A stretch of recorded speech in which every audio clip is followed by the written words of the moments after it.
Hai, perkenalkan saya mahasiswa dari Universitas Pelita Harapan.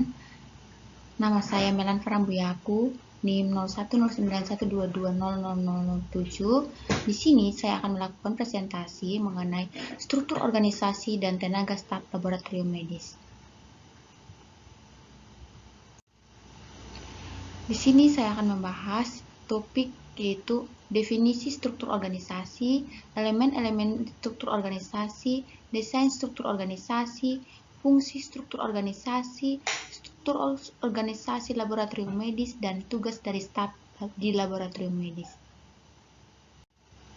Nah, untuk topik yang pertama adalah definisi struktur organisasi. Struktur organisasi adalah bagaimana pekerjaan dibagi, lalu dikelompokkan, dan dikoordinasi secara formasi yang ada. Yang kedua adalah elemen struktur organisasi. Nah, dalam elemen struktur organisasi terdapat spesialisasi pekerjaan. Yang pertama itu spesialisasi pekerjaan adalah keahlian khusus yang dimiliki oleh karyawan dalam mengerjakan tugas yang ditetapkan dalam organisasi. Yang kedua ada departementalisasi. Departementalisasi itu adalah pengelompokan pekerjaan secara bersama-sama, dapat berupa proses spesialisasi pekerjaan, namun dalam satu bidang secara bersama-sama. Yang ketiga ada rantai komando.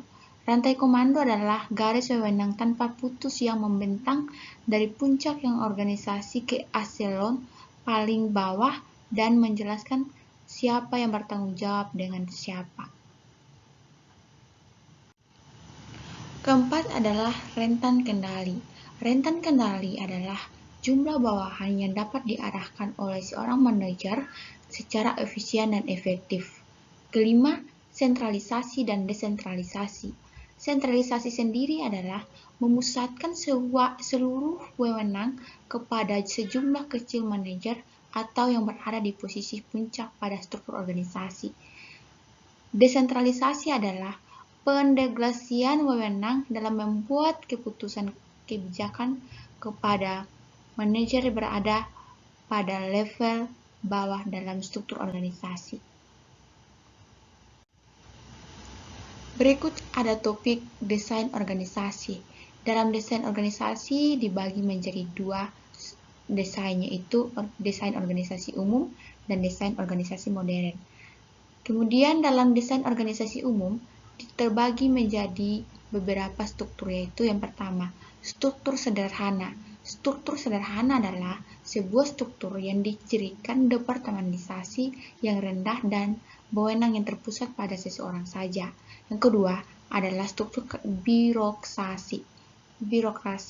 Nah, struktur birokrasi adalah suatu atau sebuah struktur dengan tugas-tugas operasi yang sangat rutin yang dicapai dengan spesialisasi dan rentan kendali yang sempit. Ketiga adalah struktur matriks. Struktur matriks adalah sebuah struktur yang menciptakan garis-garis wewenang dalam menggabungkan departementalisasi dan produk. Kemudian ada yang kedua, desain organisasi modern. Dalam desain organisasi modern terbagi menjadi beberapa struktur.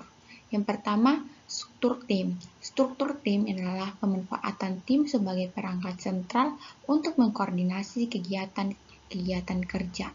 Yang kedua, ada struktur organisasi virtual.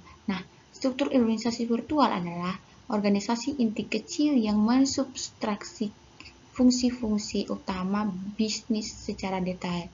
C. Struktur organisasi nirbatas.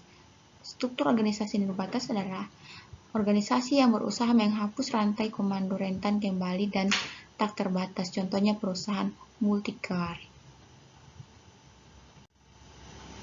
Kemudian topik yang berikutnya adalah fungsi struktur organisasi. Dalam fungsi struktur organisasi terbagi menjadi 4 fungsi, yaitu yang pertama, kejelasan tanggung jawab.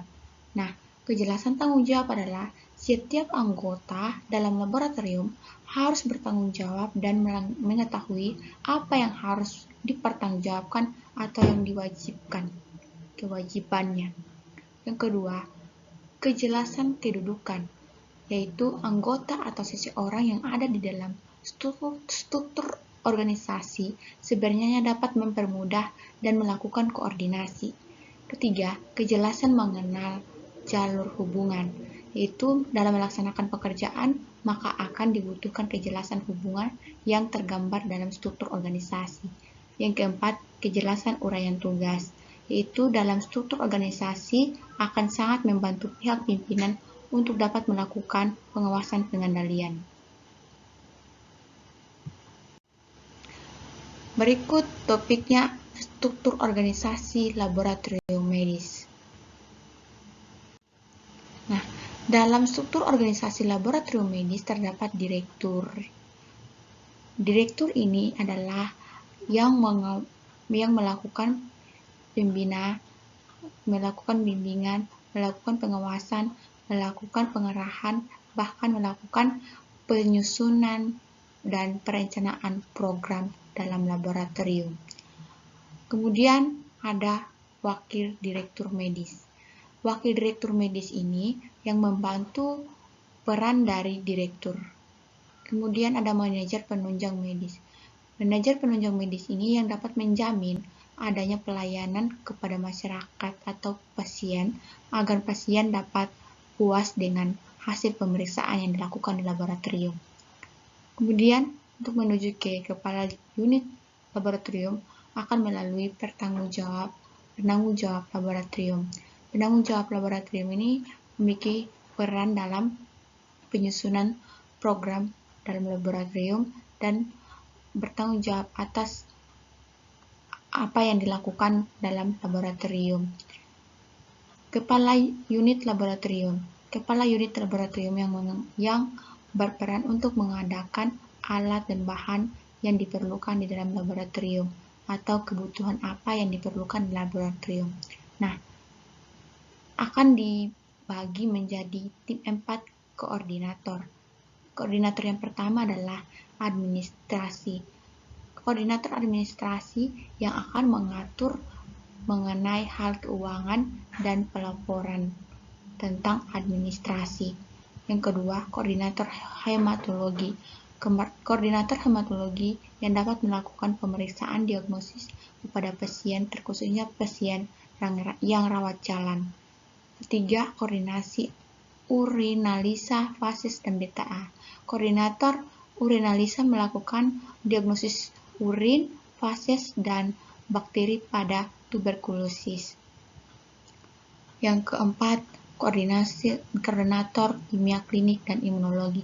Koordinator kimia klinik yang dapat melakukan diagnosis penyakit dan kimia imunologi yang dapat melakukan diagnosis penyakit dan juga dapat memastikan bahwa orang tersebut dapat bertahan dengan penyakit tersebut dan imun tubuh atau kekebalan tubuhnya dapat melawan penyakit tersebut dan akan disalurkan kepada pelaksana atau akan dilaksanakan kepada anggota-anggota dalam laboratorium dan akan menghasilkan hasil laboratorium yang baik.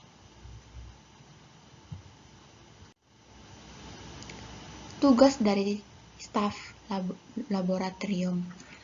Staf merupakan anggota laboratorium yang dapat berdiri sendiri dan bukan bawahan kepala laboratorium. Staf merupakan laboratorium konversi energi elektrik, memiliki sifat hubungan rekan kerja dengan kepala laboratorium. Tugas dari staf laboratorium adalah memberikan saran kepada kepala laboratorium mengenai semua aktivitas di dalam laboratorium. Kedua, menggunakan fasilitas laboratorium dengan baik. Demikian hasil dan presentasi saya. Kiranya hasil dan presentasi saya ini dapat membantu saudara-saudari. Sekian dan terima kasih.